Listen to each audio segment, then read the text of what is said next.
Hello students, welcome back to my channel English Education with Understanding. আজকে আমি তোমাদের শেখাবো যে দুটো সেন্টেন্স আমরা কিভাবে কিউমুলেটিভ কনজাংশন, অ্যাডভার্সেটিভ, অল্টারনেটিভ আর ইলেটিভ কনজাংশন দিয়ে আমরা জয়েন করি। সেটা সিম্পল সেন্টেন্স হতে পারে, कंपाउंड सेंटेंस होते पारे बा कॉम्प्लेक्स सेंटेंस होते पारे। तो आज मैं आप लोगों को सिखाऊंगा कैसे हम लोग दो सेंटेंस को एक चाहे सिंगल या कंपाउंड या कॉम्प्लेक्स सेंटेंस हम बनाते हैं adversative, cumulative, illative and alternative conjunction দেখে। ঠিক আছে, কিউমুলেটিভ কনজাংশন আমি আরেকবার লিখে দিয়েছি যে কোনগুলোকে কিউমুলেটিভ কনজাংশন বলা হয়। both, and, not only, but also, as well as, to, no less than, etc. ঠিক আছে, এগুলো দিয়ে আমরা সেন্টেন্স জয়েন করব। Number 1, he is an excellent dancer. সে এক ভীষণই ভালো নৃত্যশিল্পী। He is a skill painter, মানে সে একজন দক্ষ পেইন্টারও। He is an excellent dancer as well as a skill painter. বোঝা গেল? আর এই সেন্টেন্সটা কি হলো? এটা হয়ে গেল সিম্পল সেন্টেন্স। এটা হয়ে গেল simple sentence. Number 2, John can play the piano. John piano বাজাতে পারে। His sister can play the piano. তার বোনও পিয়ানো বাজাতে পারে। তাহলে দেখো, John as well as his sister, মানে জন এমনকি তার বোনও ক্যান প্লে দ্য পিয়ানো। এটা হয়ে গেল simple sentence. Raj finish the project in time. Raj সময়ের মধ্যে প্রজেক্টটা শেষ করেছিল। He submitted it before the deadline. যে ডেডলাইনটা দিয়ে দেওয়া হয়েছিল তার আগে সেটা সাবমিট করে দিয়েছিল। Not only did Raj finish the project in time, but also submitted it before the deadline. বুঝা গেল? এটা হয়ে গেল सिंपल सेंटेंस। तो अभी देखिए क्यूमुलेटिव कंजंक्शंस क्या-क्या है? both है, and है, not only but also, as well as, to, no less than, etc. ये सब है cumulative conjunction. Number 1, he is an excellent dancer. वो बहुत ही बढ़िया एक डांसर है। He is a skill painter. Skill painter भी है। तो कैसे हम लोग ज्वाइन करेंगे? He is an excellent dancer as well as a skill painter. सिर्फ वो डांसर ही नहीं, उसके संग वो एक बहुत स्किल्ड पेंटर भी है। और ये सेंटेंस क्या है? Simple sentence. Number 2, John can play the piano. John piano बजा सकता है। His sister can play the piano. उसकी बहन जो है वो भी पियानो बजा सकती है। John as well as his sister can play the piano. ये भी सिंपल सेंटेंस है। Number 3, Raj finish the project in time.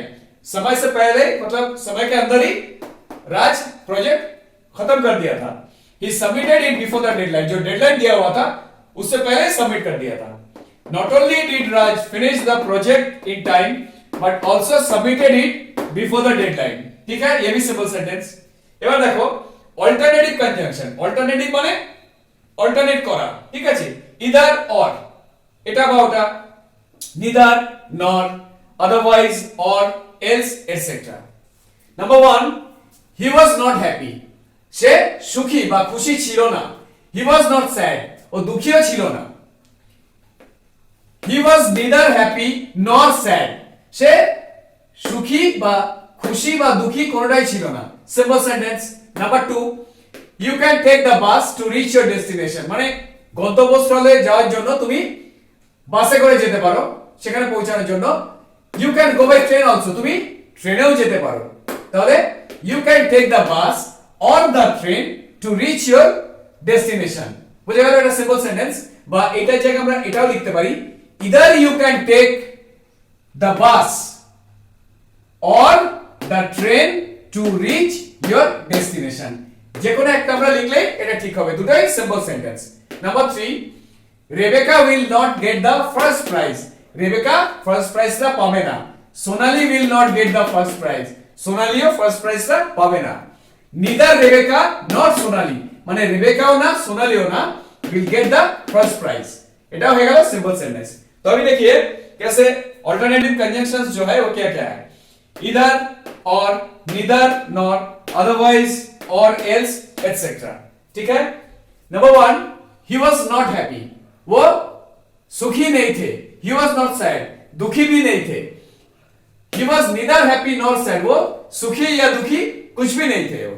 ठीक है, ये हो गया simple sentence. Number 2, you can take the bus to reach your destination. तुम बस पकड़ सकते हो तुम्हारा जो डेस्टिनेशन है वो पहुंचने के लिए। You can go by train also, तुम ट्रेन में भी जा सकते हो।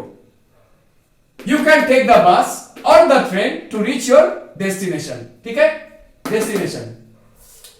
और ये भी हम लिख सकते हैं, इधर you can take the bus और the train to reach your destination. ये दोनों जो है ये सेम ही है, मीनिंग एक ही है, और ये है simple sentence. Number 3, Rebecca will not get the first prize. Rebecca को फर्स्ट प्राइज नहीं मिलेगी। Sonali will not get the first prize, Sonali को भी फर्स्ट प्राइज नहीं मिलेगी। नीदर रेबेका नॉट सोनाली, मतलब रेबेका को भी नहीं सोनाली को भी नहीं will get the first prize, मतलब फर्स्ट प्राइज नहीं मिलेगी। ये भी हो गया है सिंपल सेंटेंस। তো কিউমুলেটিভ কনজাংশন, অল্টারনেটিভ কনজাংশন, এগুলো দিয়ে আমরা সিম্পল সেন্টেন্সও বানাতে পারি, কম্পাউন্ডও বানাতে পারি, কমপ্লেক্সও বানাতে পারি। ঠিক আছে, এবার দেখো অ্যাডভার্সেটিভ কনজাংশনস। কোনগুলো adversative conjunctions? But, still, yet, however, nevertheless, only, while বা whereas, etc. Number 1, he is highly educated, he does not have a job. সে অনেক উচ্চ শিক্ষিত কিন্তু তার কোনো জব নেই, মানে কোনো চাকরি নেই। হি is highly educated yet he does not have a job, মানে সে উচ্চ শিক্ষিত কিন্তু তবুও তার সত্ত্বেও তার কাছে কোনো চাকরি নেই। এখানে কি হয়ে গেল? এটা সিম্পল সেন্টেন্স, এটা কম্পাউন্ড সেন্টেন্স। তার কারণ হচ্ছে হি ইজ হাইলি এডুকেটেড, এটা একটা independent clause. He does not have a job, এটা একটা ইন্ডিপেন্ডেন্ট ক্লজ। বুঝে গেল? দুটোকে জয়েন করে দিলাম আমরা yet দিয়ে, তো এটা হয়ে গেল compound sentence. Number 2, she had a high fever. তার মানে অনেক জ্বর ছিল, হাই ফিভার ছিল। she managed to appear in the final examination. সে কোন রকম ম্যানেজ করেছে যে ফাইনাল এক্সামটা দেওয়ার জন্য, মানে জ্বর ছিল তার সত্ত্বেও। she had a high fever yet she managed to appear in the final examination. she had a high fever, দেখো এটা হয়ে গেল independent clause. she managed to appear in the final examination, এটাও ইন্ডিপেন্ডেন্ট ক্লজ। এটা হলে কোন sentence হলো? Compound হয়ে গেল। Number 3, we heard of Bapu's death. আমরা বাপু মানে Gandhiji, the father of the nation, গান্ধীজির মৃত্যুর সংবাদ আমরা পেয়েছিলাম, আমরা শুনেছিলাম ওনার মৃত্যুর সংবাদ। we could not accept the fact, আর আমরা ওই ঘটনাটা ঠিক মেনে নিতে পারিনি বা গ্রহণ করতে পারিনি। we heard of Bapu's death but could not accept the fact. আমরা শুনেছিলাম বাপুর মৃত্যু সম্বন্ধে কিন্তু আমরা সেটা মেনে নিতে পারিনি বা বিশ্বাস করিনি বা গ্রহণ করতে পারিনি এই ঘটনাটা যেটা সত্যি। এটা হয়ে গেল সিম্পল সেন্টেন্স। বুঝা গেল? তো আমি देखिए एडवर्सेटिव कंजंक्शन क्या क्या है? but, still, yet, however, nevertheless, only, while or whereas, etc. he is highly educated, वो बहुत ही उच्च शिक्षित है। he does not have a job, उनके पास कोई नौकरी नहीं है। he is highly educated yet he does not have a job, मतलब highly educated है उसके बावजूद भी कोई जॉब नहीं है, उसके पास कोई नौकरी नहीं है। तो he is highly educated, ये हो गया compound sentence. he is highly educated ये है इंडिपेंडेंट क्लॉज, मतलब अगर ये मैं ना लिखूं तो इससे ये मीनिंगफुल हो रहा है, और अगर ये पूरा हटा दूं तो he does not have a job, ये भी इंडिपेंडेंट क्लॉज है। ठीक है, तो इसीलिए दोनों इंडिपेंडेंट क्लॉज को मैंने जोड़ दिया yet से, ये हो गया compound sentence. Number 2, she had a high fever, उसे तेज बुखार था। she managed to appear in the final examination, और मैनेज किया फाइनल एग्जाम अपीयर करने के लिए, मतलब लिखने के लिए।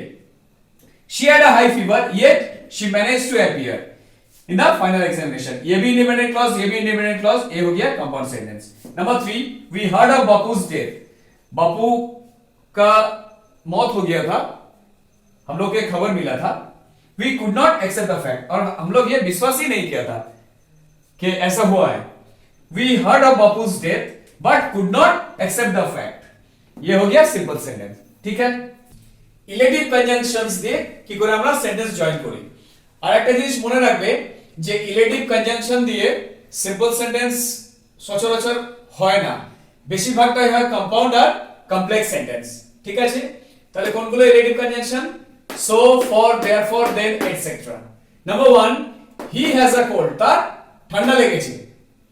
হি has decided to stay at home today, সেই জন্য সে স্থির করেছে যে আজকে সে বাড়িতেই থাকবে।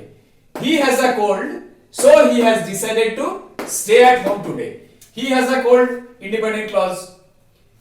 He has decided to stay at home today, এটা ইন্ডিপেন্ডেন্ট ক্লজ, এটা হয়ে গেল compound sentence. Number 2, they are going to bed early, তারা আজকে তাড়াতাড়ি ঘুমাতে যাচ্ছে। They have a marathon race tomorrow, কাল তাদের একটা ম্যারাথন রেস আছে। তাহলে আজকে তারা তাড়াতাড়ি ঘুমাতে যাচ্ছে কারণ কালকে একটা ম্যারাথন রেস আছে।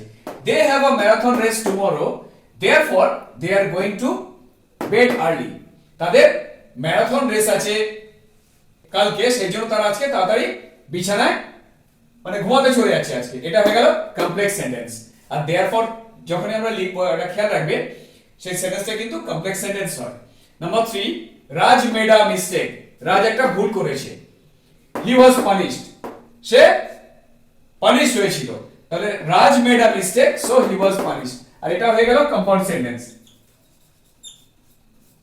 রাজ একটা ভুল করেছিল তাই সে পাनिश হয়েছিল। तो अभी देखिए इलेटिव कंजंक्शंस क्या क्या है? सो, फॉर, देयरफॉर, देन, एटसेट्रा। और इलेटिव कंजंक्शंस हम लोग जो दो सेंटेंस को जोड़ते हैं, सिंपल सेंटेंस ऐसे नहीं होता है, ज्यादातर ये कंपाउंड एंड कॉम्प्लेक्स सेंटेंस यही होता है। ठीक है। Number 1, he has a cold, he has decided to stay at home today, उसको सर्दी लगा इसीलिए डिसाइड किया कि आज घर में रहेंगे। He has a cold, so he has decided to stay at home today। ये हो गया कंपाउंड सेंटेंस, क्योंकि ये एक इंडिपेंडेंट क्लॉज है, ये भी एक इंडिपेंडेंट क्लॉज है, दोनों को so से जोड़ दिया। Number 2, they are going to bed early, they are going to bed early, आज बहुत जल्दी सोने जा रहा है वो लोग। They have a marathon race tomorrow, क्योंकि कल एक मैराथन रेस है। They have a marathon race tomorrow, therefore they are going to bed early। ये हो गया कॉम्प्लेक्स सेंटेंस। ज्यादातर ये हम लोग देयरफॉर लिखने से ये कॉम्प्लेक्स सेंटेंस हो जाता है। ठीक है। Number 3, Raj made a mistake, Raj एक गलती किया था। ही वाज पनिश्ड, उसे पनिशमेंट दिया गया। Raj made a mistake, so he was punished, ये भी एक इंडिपेंडेंट क्लॉज है, ये भी एक इंडिपेंडेंट क्लॉज है, इसीलिए ये है कंपाउंड सेंटेंस। ठीक है। তো আজ এই পর্যন্তই। আর আমার ভিডিওটা যদি তোমাদের ভালো লাগে, যদি মনে হয় এটা তোমাদের কাজে লাগবে, এটা তোমাদের বন্ধুদের সাথে শেয়ার করবে। আর চ্যানেলটা এখনো যারা সাবস্ক্রাইব করোনি তারা আমার চ্যানেলটা সাবস্ক্রাইব করবে, যাতে আমার পরের ভিডিওগুলো তোমরা পেতে পারো।